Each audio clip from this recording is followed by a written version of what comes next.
We're so far away from the American dream that it's hard to believe it ever really existed. It used to be a simple formula. If you got a good education and worked hard at your job, you'd have enough left over to support a family and see you through to the end. Today it's all fallen apart. Forgetting owning a home you'd be proud of or building anything meaningful, you'll be lucky to even retire at all. Over the past few decades, every single part of the American dream has been stripped away. So let's find out how it happened and why you'll probably never get to retire and the solution to this. Kids growing up 50 years ago had a pretty easy time planning out the rest of their lives. It all began with a good education. It didn't necessarily mean going to college either. For most people, a high school diploma was enough to almost guarantee them a good place in society. You've probably heard about what it used to be like. Nearly every job was well paid enough to support a family on just one income. Anyone with enough discipline to put in the work could afford a house large enough to be a family home. Once you were in your 60s, you most likely paid off your house, and your pension would be good enough to comfortably retire. But right now it seems hard to believe that someone like a mailman would enjoy that kind of luxury of wealth. And it's not just nostalgia talking. In 1974, the average postal worker in the US made between $9,500 to $12,000 a year as a basic salary. That didn't include a cost of living adjustment, double pay on holidays, and tons of other benefits. In total, you could clear $15,000 to $16,000 in a good year, and the average home back then was around $36,000. Just 2.5 years of wages could buy one outright. Or you could spend a couple of decades living comfortably while you paid off the mortgage. But it's a different story today. Even the most well-paid mailman earning $60K a year would have to work nearly 3 times as much to afford the same home. These essential jobs, which are necessary for society to keep on functioning, just aren't worth aiming for anymore. What should be a good, respectable career barely allows you to survive. In lots of cities in the US, it would be impossible to even scratch out a living working one of these blue-collar jobs. So people adapted and the bar got higher. Nowadays, a college degree or years of specialist training is the bare minimum to find a place in the dwindling middle class. On average, people with degrees earn over $30,000 more than those who only went to high school. But even then, it's no guarantee of success. It doesn't factor in the massive amounts of debt college will put you in, a debt you could be paying off for decades to come. With so many more graduates, there's more competition than ever for a relatively small amount of well-paying jobs as well. It's why companies have become so ruthless and uncaring with how they find their employees. When every job they post gets tens or hundreds of applicants, they can afford to be choosy. Today, nearly all companies use automated systems to reject most of the applications before anyone else ever reads them. If you don't have the experience or put enough keywords in your CV, it's already over. It's put tons of people in a situation where they need experience to get a job in the field, but can't get a job without the experience to begin with. 50 years ago, a high school diploma was enough to put you on the path to a comfy retirement. Today, you might have a college degree and you might be lucky enough to land what should be an exceptional job. But even with all of this, you're still going to be hard pressed to retire before your body simply gives up. It's simply a consequence of the fact that companies don't value their employees anymore. They don't need to, because today there's always someone waiting to take your place if you don't like the deal they're offering. A lot of these problems have come from there being way more people in the labor market. Now there's a bunch of reasons for this, but immigration is one. All kinds of immigrants, both legal and illegal, add more supply to the market. For lots of jobs, they're desperately needed. Western healthcare systems and other vital industries pretty much run on migrant labor. It's gotten to a point where 20% of the UK's NHS staff are first-generation immigrants. For other industries though, the swelling of the labour pool means wages fall or stay stagnant. But it's not just people moving into the country that's making things this bad in the job market. It's companies moving their operations out of the country. So-called offshoring has almost completely destroyed entire industries. Manufacturing, mining, pretty much anything that isn't a service industry left the West long ago. 60% of companies outsource work abroad. Over 14 million jobs that aren't in the US anymore. Even if it makes the customer experience much worse or leads to an inferior product, if it's cutting costs down, then they're happy to do it. With so many other options, it isn't surprising that companies don't care about keeping their employees around anymore. It used to be the case that companies would reward their employees if they stayed in the job. You could build a whole career rising up the ranks of a single company and getting richly rewarded for never leaving. They needed you back then, it was just how it worked. Some companies still operate like this today, but not many. The benefits of a loyal, skilled workforce don't show up on balance sheets. They might have much more efficient ways of doing things, skills gained from years or decades of experience. But because you can't measure something like that, it's hard for a company to know what it had until it's gone.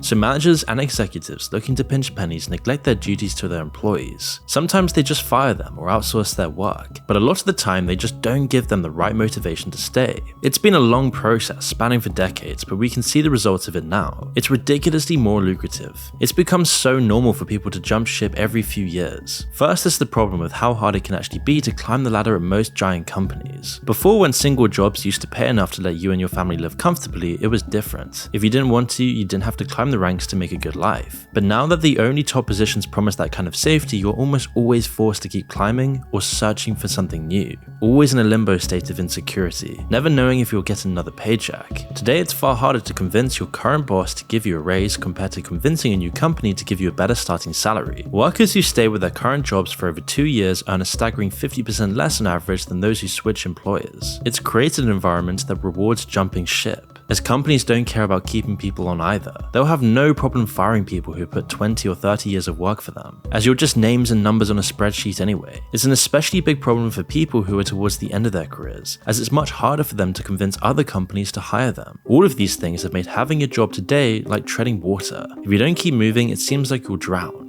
Even with job hopping though, wages just aren't what they were. Today you'll be lucky if your raise even matches the inflation rate. For decades, wage growth remained steady, keeping up with everything else, but since then it's been a very different story. Now it's not like people are doing less work, in fact the opposite is usually the case. Productivity has steadily risen for the past 80 years. Improvements in technology, efficiency and a larger workforce have made sure of that. We aren't any less hardworking than previous generations. Productivity has only gone up while wages have remained stagnant. From 1948 to 1973, the two stats were in lockstep, both rising by about 90%. Since then, productivity went up another 70%, but hourly wages for employees only rose by a measly 10%. No matter what people say online, in truth, we're not really any less hardworking than before. So where's all the money gone? It's no coincidence that we've got so many more billionaires than ever before. The top 1% have seen their wages grow by nearly 140%, almost 14 times more than the regular person. People who actually keep society running, which means there's simply less money to go around and therefore less money to save for retirement or ever put in a pension. But even the pensions are worse today. It was recently discovered that 9 out of 10 pension schemes in the UK have performed worse than the FTSE All-Share Index, which tracks the top 600 companies on the London stock market. They've become yet another thing for the finance industry to suck money out of, and when they get their bets wrong, it's the regular people who suffer the consequences. And it just means less money for when you can't work anymore. And that's if that day ever comes, as the state pension isn't much these days, but it's still higher than wages. However, governments across the West have been raising the retirement age, even taking that pittance away from the scores of hardworking people. In France, it got raised recently to 64, but that's actually generous compared to other countries. In the UK, it's 66, and it's gonna go up even more. In the US, it's 67. However, before we continue, I want to tell you about our video sponsor Odoo. You see, recently I've been using Odoo for my own website to promote the YouTube channel and school community, and it's one of the best website builders I've ever used. But what's really great about Odoo is that it's much more than that. Odoo is an all-in-one management software that offers entrepreneurs a range of applications to facilitate the daily management of their business, such as invoicing, accounting, project management, inventory, website creation, and so much more. The first Odoo application is free for life, with unlimited hosting and support. They also offer a free personalized domain name for 1 year, and once you have 2 or more standalone applications, you can then switch to a paid plan. One of my personal favorite features though is the Odoo website builder application. It's such a powerful tool for creating a website easily, quickly, and efficiently, all free of charge. Odoo keeps pace with your evolution, allowing you to add additional applications as you grow and your needs change. And there's so much you can do with Odoo. And one of the great things about it is that it's so simple to use. Take the website builder for example. You can create a website so easily with Odoo, as the website creator is intuitive and easy to use. There is no technical skills required. Beginners or advanced users will find their way around. All you gotta do is simply drag and drop blocks. You can then customize each block, add content, and features like animations on blocks, images, changing typography, colors, and image shape. And then when a block is customized, it can be saved by default and easily reused on other pages. It's a really great tool to use and I highly recommend using it. I use it myself personally. So be sure to check them out today by using the link in the description below and get your first app free with Odoo. One of the most important ways pensioners today are securing their retirements is through their homes. Homes used to be much cheaper, as we saw earlier. They were simply a way for people to build a life, and the market treated them that way. Since then though, house prices have only risen, making their investments worth many times what they initially paid, even after accounting for inflation. If they bought early, then all that housing money didn't just go to some landlord or some corporation like it does for young people today. Instead, it was yet another way they were directly investing in their future and their retirement. Back then, the principal was small, so it wasn't long before their entire mortgage was paid off for the house, something that's almost impossible for most young people today. Often these homeowners are the ones supporting laws that make building new homes much harder. Enemies of change in any form, they block the building of new homes in fear of the people who might end up living in them. It's a selfish move pushed forward by a small minority of people, but it means that barely any new homes are getting built. After benefiting greatly from the opportunities they had, they've closed the door behind them. But it's not really people who own just one home that are behind the ludicrous rise in house prices.